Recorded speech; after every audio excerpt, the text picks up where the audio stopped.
She stood at the very back of the line, her boots sinking slightly into the damp earth. Around her, recruits shuffled forward, each step echoing in the cold morning air. The sun had barely risen, but the camp already smelled of metal, oil, and sweat. None of them noticed her. Not really. To most, she was just another rookie, quiet, unremarkable. But hidden under her sleeve, etched into her skin, was something no one here could have imagined. And by the end of the day, it would change everything. The bus had dropped them off an hour earlier, 40 strangers with nothing in common but the identical fatigues they'd been issued. They were told to stand in formation, single file, for their first inspection. She'd taken the last spot deliberately. It was easier to be invisible there. No eyes boring into you, no whispered judgments, just the steady crunch of boots ahead, the clink of buckles, the mutter of orders.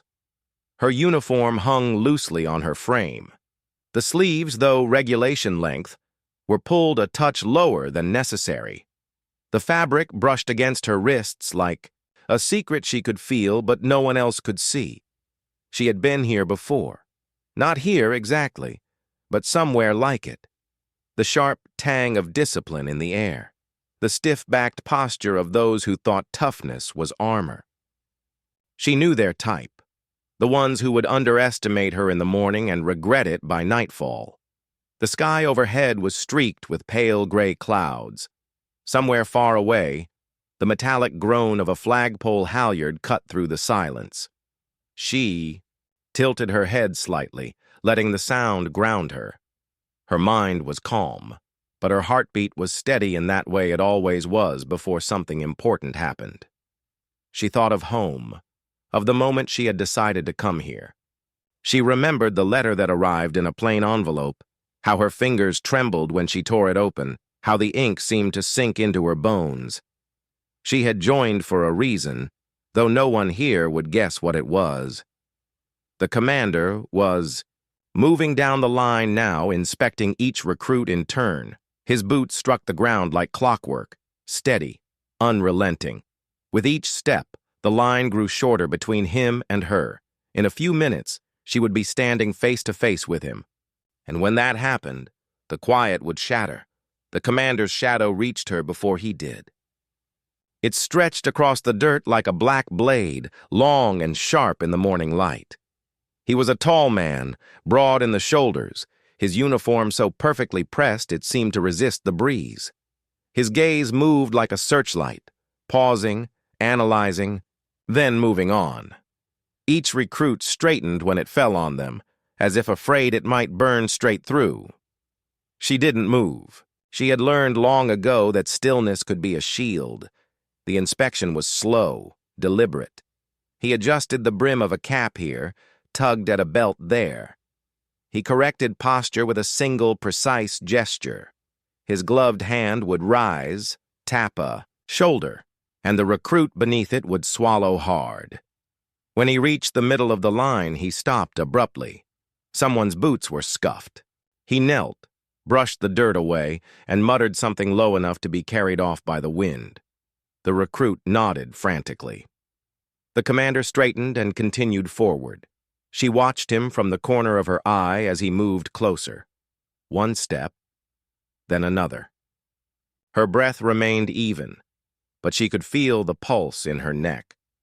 When he reached the recruit ahead of her, he took his time, inspected the man's collar, checked the angle of his cap, even leaned in slightly as if reading something in his eyes. And then, without looking, he took a single step forward. Now he was standing in front of her. His shadow fell entirely over her boots. His gaze met hers, and for the briefest second something flickered in his eyes. He looked her up and down methodically, but his attention lingered on her sleeves. The left one, in particular. It was subtle. Most wouldn't have noticed, but the cuff sat higher than regulation by a fraction of an inch. The fabric was worn there, as if pulled down repeatedly to hide something. The commander's eyes narrowed slightly, his jaw tightened. She didn't flinch. He circled her once, slow and deliberate, boots grinding into the dirt. The other recruits stood frozen, as though holding their breath. And then, just as quickly, he moved on. But something had shifted. His pace down the rest of the line was faster, less precise. His thoughts were elsewhere. She knew why. He had seen the edge of it. Just the faintest curve of ink, barely visible beneath her sleeve. And now, whether he liked it or not, he would have to know what it meant. The morning drills passed in a blur. Marching, push-ups, sprints across the gravel yard until the air burned in their lungs. Every order was barked sharp and fast, the kind of discipline meant to strip a person down before building them back up. She moved with quiet precision. Never the fastest, never the loudest, but always exact. Her boots landed square, her arms moved in perfect rhythm. It wasn't the kind of performance that drew praise, but neither did it invite correction. Still, she felt his eyes on her, not constantly, but often enough to notice. The commander would scan the group, his gaze sweeping over the crowd, and it would pause, just for a second, on her. When the sun climbed higher, they were led to the obstacle course. Wooden walls loomed overhead, ropes swayed in the breeze, and pits of sand stretched wide between the stations. One by one, the recruits attacked the course with raw energy, clambering over, crawling under, hauling themselves forward on sheer adrenaline. She took her turn without rush. Each movement was measured, as though she had run this exact course 100 times before. At the rope climb, she paused only for the faintest moment. Her left sleeve slipped upward as she reached for the thick hemp line, revealing more than before. The curve of the ink now had edges, a jagged shape, dark against pale skin. A murmur moved through the watching recruits. Not loud, not obvious, but just enough for her to feel it. She gripped the rope tighter and pulled herself upward until her muscles burned. From the edge of the course, the commander watched in silence. His arms were folded, but his stance had shifted. Weight slightly forward, jaw set. By the time she dropped from the final platform, dust coating her fatigues, she could see the decision already forming in his expression. When the session ended, the recruits gathered near the water station. Most slouched or laughed between gulps, grateful for the brief rest. She stood apart, back straight, the rhythm of her breathing steady again. The commander approached without ceremony. He stopped a few feet away, eyes locked on her sleeve. He didn't speak. Not yet, but his meaning was clear. In that moment, she knew the quiet wouldn't last, and she was ready, because the mark on her arm wasn't just a tattoo. It was a story. One that would demand to be told.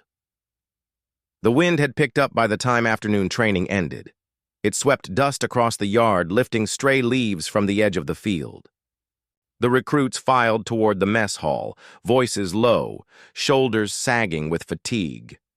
But she didn't follow them. The commander's voice, sharp, commanding, had cut through the noise earlier, directing her to stay behind. No explanation. No tone of anger. Just an order. Now they stood alone at the far edge of the training ground. The sky was beginning to tint gold, and the shadows stretched long between them. He regarded her in silence. The breeze tugged at his jacket, the faint clink of his belt buckle the only sound between them. His eyes didn't waver from her left sleeve. Slowly, deliberately, she reached for the cuff. The fabric rasped under her fingertips. She pulled it upward, the motion steady, unhurried, like a curtain lifting from a stage. The tattoo emerged piece by piece. First, the dark curve they'd seen before, then the sharp points, the sweeping lines, the bold black ink that seemed to pulse with its own weight. It was no small emblem, no decorative flourish. It covered nearly her entire forearm, an intricate crest surrounded by lines of text in a language most wouldn't recognize. At its center was a symbol, a pair of wings, fractured down the middle, held together by a chain. The commander's expression shifted. Not shock, not exactly, but recognition. The kind of recognition that comes from seeing something thought long lost. She let the sleeve fall back into place, but the image had already etched itself into the space between them. The silence that followed wasn't empty. It was heavy, loaded with unspoken history, because that mark wasn't just ink. It was a unit insignia, one that had been officially retired years ago after a mission that never made it into public record. A mission known only to those who'd lived it, or lost someone to it. And now, somehow, it was on her arm. The commander's eyes narrowed, not in suspicion, but in calculation. He didn't ask, she didn't explain, but both knew the quiet couldn't hold forever. That mark carried a story. And stories like that had a way of demanding the truth. The barracks were quiet that night. Outside, the wind scraped against the tin siding, and the distant hum of generators filled the air. She lay in her bunk staring at the ceiling, the dim, light casting soft shadows across her face. Sleep wouldn't come. It never did on nights like this, when the past pressed too close. She rolled up her sleeve again, tracing the ink with her fingertips. Each line, each shadow of the design carried weight. The wings, fractured down the middle, the chain holding them together, the crest that surrounded it, even the foreign words beneath, burned into her skin like a vow. It had been 2 years since she earned it. She'd been younger then, barely out of school, pulled into a volunteer rescue unit that operated far from the public eye. The kind of work where you didn't ask questions about why you were there. You just acted. The mission had been chaos, from the start. A remote village hit by a sudden disaster. Communications cut, roads washed away. Their team dropped in by helicopter under a sky swollen with storm clouds. The air had smelled of smoke and salt water, and the cries of the trapped had cut through everything. For 3 days, they worked without rest, pulling people from wreckage, wading chest deep through floodwater, carrying the injured on makeshift stretchers. She remembered the faces, a child clutching a broken toy, an old man whispering thanks without words, a young woman pressing something small and cold into her palm. The tattoo came after the 4th night. They'd lost someone important to the unit, someone who had led them through the worst of it. In the dark, under the thin light of a single lantern, the survivors had made a pact. To remember, to carry the mark of the mission that had nearly broken them, but bound them together forever. It wasn't official. No government crest, no sanctioned award. Just ink and meaning, carved into skin by one of their own, with hands that shook but never faltered. Most had kept it hidden. The unit disbanded soon after. The story buried itself in the silence of those who had lived it. But she wore it, still. Not for glory, not for questions, but as a promise, one she would not break. Now standing in this new place under the eyes of a commander who recognized it, she knew the past had found her again. Morning broke slow and pale, the first light spilling over the training grounds in thin ribbons. The air was sharp, carrying the scent of wet earth from the night's rain. Recruits formed up in their usual place, boots lined in the dirt, breath fogging in the cold. She took her place at the end of the line again, same spot as the first day. But today, the weight in the air was different. The commander approached, from the far end inspecting each recruit as before. But this time, his pace was brisk, his eyes already fixed on a point beyond the others.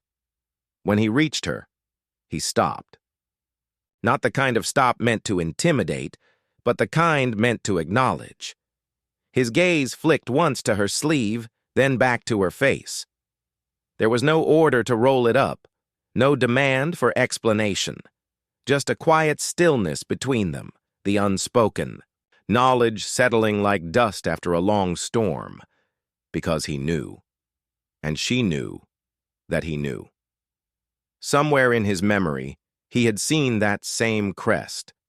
Not in ink, but painted on the side of a transport truck, stenciled on a battered supply crate, sewn into the torn patch of a uniform.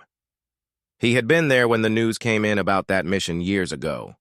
He had read the names, counted the losses, and remembered the ones who came back. And now one of them stood in front of him. His eyes softened.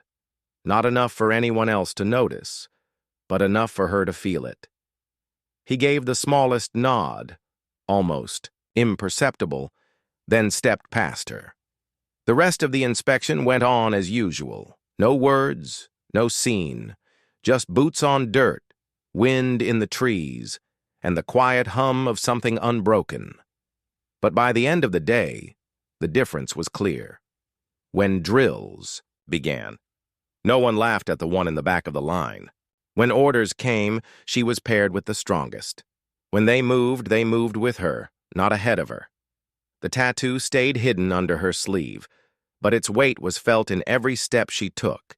It had shifted the ground beneath her, not through confrontation, not through explanation, but through the kind of truth that needs no telling. And though no one else knew the story, they didn't have to. The commander knew, she knew, and that was enough. And this time, it wouldn't stay buried.